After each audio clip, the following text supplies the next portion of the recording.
Well, gamers, it's a little late at night, but Overwatch has been coming out on fire lately. On Tuesday, April 22nd, brand new Season 16 came out, a brand new patch, hero bans, and the brand new game mode Stadium, of course. If you haven't played it, you definitely should. I've been playing it so much. And 3 days later, we have a patch today, a hotfix patch, which we'll cover at the end, and a director's take, which is a blog article that Aaron Keller, the game director, tends to write and post out. Sometimes there's other people that take over, like the associate game director or other devs from different projects that they do, but this time Aaron Keller is giving his insight on Stadium, which we're going to cover right now and then go into the patch notes really quickly right after. All right, director's take, Stadium's first week, published on April 25th, 2025. Hey players, Aaron here checking in after the first few days of Season 16. We've seen so many of you guys jumping into Stadium, making as many crazy builds as possible, and we love to see it. I'm currently working on a longer director's take about the past, the present, and the future of Stadium, complete with a roadmap for the mode, but I wanted to do a quick roundup of things from this week. There have been a lot of conversations around Stadium, and I want to make sure everyone is aware of the updates,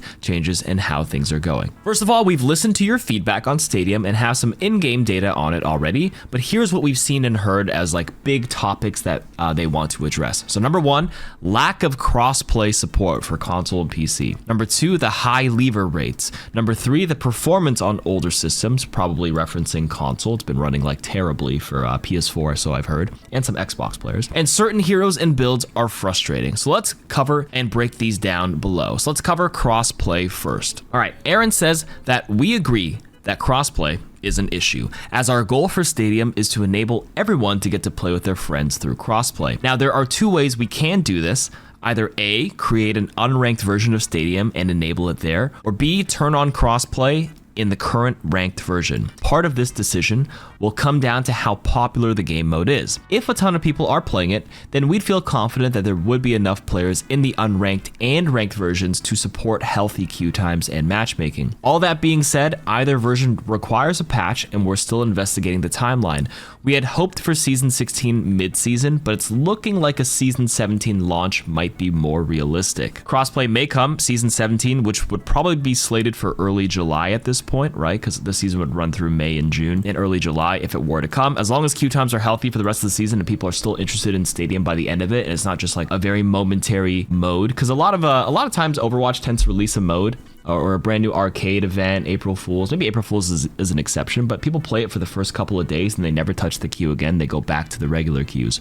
But they're gonna have to see how popular Stadium ends up. I do think this one has the most staying power out of everything they've released so far. Obviously, because they've also put a lot more years of work onto it compared to like a random one-off arcade mode for an event. Next, levers. There are levers in Stadium. That is true, but it's not at a rate higher than ranked. At least that's what we're seeing from the in-game data so far. Our lever rate right now for Stadium is currently sitting at 7% of games, and those have a lever, which is just under the lever rate for actual competitive. But we are aware that the perception is different from what our data says, and we are investigating why this is. Also, on Thursday, we fixed a bug that caused lever penalties to not be enabled for some players, and with this resolved, we're looking forward to seeing whether this lowers lever rates any further. One thing that I will add personally is when I played yesterday, Thursday, a lot of people were just disconnecting. They weren't leaving, but they would leave for like a round and then come back, which is like a DDoS attack on Battle.net, so I've heard. So this may be skewing the perception of so many levers, especially last night. I was playing with a stack with J3 and stuff, and even he DC'd for a bit as well.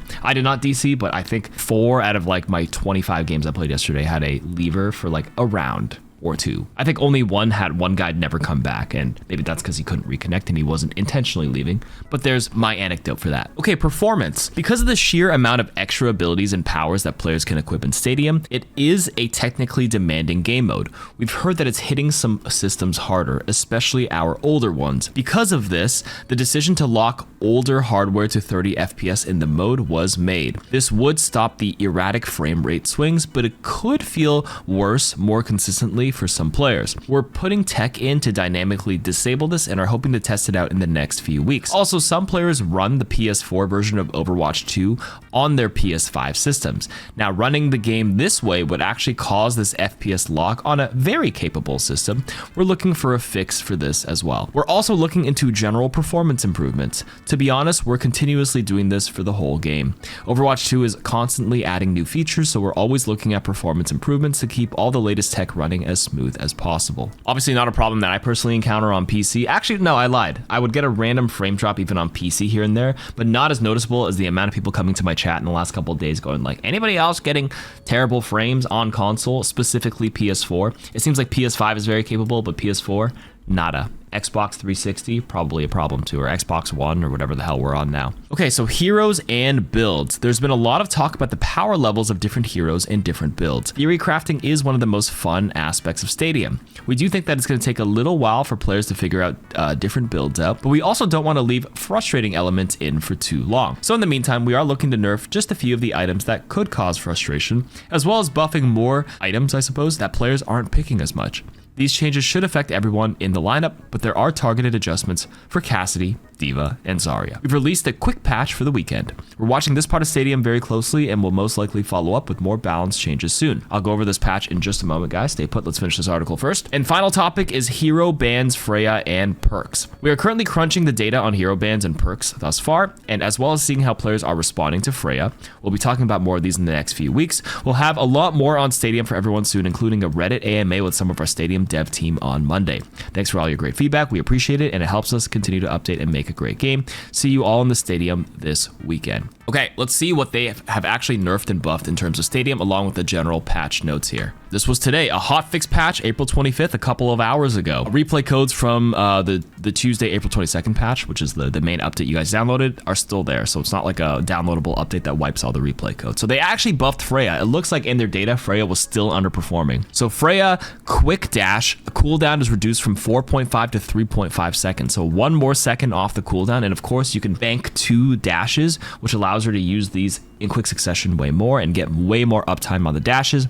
And they're lowering the updraft cooldown from 12 to 10 seconds to improve her mobility. Interesting choice here. I played like 2 or 3 games of Freya, not a great sample size. I did win both in my 6v6 ranked games, but it didn't feel like she was like overwhelmingly OP, and the other team did not pick her. They banned other heroes. We can talk about the bans later, but a lot of people were banning Mercy, Doom, Ball, and stuff. And I was like, you know, I'll just play some Freya. Why not? I did okay, but yeah, she didn't seem too OP by any stretch. So, you know, these buffs look okay to me. We're kind of going to see how it plays out. I don't think anybody here has the perception that Freya feels so frustrating to play against. She feels pretty fair, to be honest with you. Now, Stadium updates. What do they do? D.Va. There is an item called Plot Armor, a rare hero survival item. This is the one that increases the damage reduction against beams. So this is the blue survival item for D.Va. Increased damage reduction against beams to 65%, up from 30%. So previously, that's a really big buff against beams. This is probably specifically targeted towards Zarya. So the devs comment that we want to make sure that every hero has answers to their potential counter, so we're increasing D.Va's ability to combat Zarya's beam damage, because obviously Zarya has been performing very well in Stadium. D.Va has pretty gimmicky builds right now. A lot of them are running the baby D.Va build to constantly remech, but Zarya is just farming like crazy right now. And this is good against her, and I guess Moira as well, because I think she's technically beam damage with her Biotic Grasp, and maybe her Coalescence as well. But a lot of Moiras aren't running that build. They're running the Orbs and the healing build, but just saying, this could work twofold if the Moira happens to be building in that way. Okay, Cassidy is getting a reduction in the amount of Stadium cash he gains from dealing damage and healing to 40%, down from 50%. So 50% to 40%. So a 10% nerf to the amount of money he makes. The devs are commenting that every hero generates Stadium cash from dealing damage and healing at a rate unique to them, which we are monitoring carefully. We think we set the rate of Cassidy's earnings too high, and he's earning a bit too much Stadium cash, allowing him to consistently get MVPs and buy very late game items early on. And I will agree, when you combine Cassidy with the Mercy pocket right now, he is disgusting in this mode. Simply because like you buy modifiers for your weapon power, and then Mercy's damage boost multiplies that number, right? He ends up just one-shotting people, even at 400 HP, and he shoots so fast. And his Fan the Hammer build is also really good too, which ends up firing so many damn bullets and do so much damage. Cassidy was a menace, I will agree, so I'm glad they are nerfing the amount that he can snowball. They aren't actually nerfing his raw power, so if you suck with Cass and you're not making any money anyways, you won't notice this, but like this will slow down the really good players. Okay, general item updates. So these are general items items that everybody can buy. Salvage Slug. This is a purple epic weapon item. So they're increasing the ammo restoration from 40% to 50%, the chance to restore ammo, and increasing the damage to barriers from 25% to 30%. Devs comment that Rein and Zarya have been performing well so far, so we're increasing the power of this item to help players combat their powerful barriers. So yeah, Salvage Slugs is an item specifically to deal damage to barriers. I tried it against Rein a few times to help shield break a little bit. I didn't like it. I always forget that Zarya's bubbles count as barriers, as they've noted here, but a lot of people aren't really shooting the bubbles in that capacity. It's not reasonable to break them in time, especially if Zarya's specking a little bit of ability power. You have to deal like almost like 400 or 500 damage to even break it. So a lot of people are just juicing her up, or they just let the bubble expire. So this would be an item you'd still buy specifically for Reinhardt, but like, I don't know. I feel like the shield pressure isn't enough in some cases, and Rein can just do whatever he wants. I think Rein is very good too. Next item called Volskaya Ordnance. This is a purple epic weapon item. They're increasing the weapon damage per 100 max life to 5%, so from 3% to 5%, an increase. And they're increasing the extra weapon damage capacity from 15% to 20%. So this is an item you'd take if you were squishy and the opponent has more life than you. You deal more damage for every 100 max life. And this would be pretty good against like the tanky Baby D.Va build or the Orisa build. But the devs comment that we've actually observed that sometimes tanks can be, well, a little too tanky. Volskaya Ordnance was a tough item to make work for not a big enough payoff, so we're adding a little bit of power here to make it more efficient item to buy in those cases. Okay, and then for the survival items, Iron Eyes. Damage reduction against incoming critical hits, so headshot, is increased from 15% to 20%. This would probably help to help you against the Cassidys, right? The devs comment that we're increasing the damage reduction of Iron Eyes to give players more powerful tools to combat builds with high burst damage. This would be against Cassidy and maybe Ashe as well, and maybe the headshot Ana build. A little bit better. Okay, next item is called Reinforced Titanium. It's a rare, so a blue survival item. This one is damage reduction against incoming ability damage while you have shields is increased from 10% to 15%. The devs comment that we're increasing the damage reduction of Reinforced Titanium to give, okay, same thing with the dev comment, more reduction for people with high burst damage. So if you have shield HP, blue HP, and you spec into that instead of armor, it would be good against, let me see, let me think here. Probably Juno, the torpedo build has been pretty good. Really strong ability power. If they do like a Rein Fire Strike build, could be pretty good against that as well. So a little bit of a better choice here. And there's a couple of bug fixes here. They fix an issue where competitive points are not granted if the match ends early because of one team left entirely. And they fix an issue where overhealth is consumed on top of normal damage if the total amount of damage is more than the current amount of overhealth on that hero. So this is a bug brought up to me the other day where I saw like a Sigma Flux, a complete overhealth person, and they just completely die. Overhealth was bugged. Luckily, this one's fixed. However, I see no note on armor right now. So apparently armor is also bugged. This is something you're not going to get in the patch note. This is what you get by watching KarQ videos. Obviously, because I've been playing the game like 30 hours in the last 3 days. Armor is bugged where normally it would reduce instances of damage by 7.5, not 5, I think, right? And if it's a pellet-based hero, like shotgun, like Tracer, Reaper, D.Va, usually armor would reduce anything under 7.5 damage per instance by half. But right now it's actually reducing it as a whole, which is actually, that makes armor worse. So this is going to actually make Reaper overperform right now against armored targets. It's going to make D.Va better. It's going to make Tracer better. Okay, let's say I have 100 armor. Let's say Reaper shotgun, excuse me. Let's say if they're unarmored, it would deal, I don't know, let's do an easy number, 50. Because all of Reaper's pellets are below 7.5 per pellet, he would actually only do 25 damage against armored target instead of 50.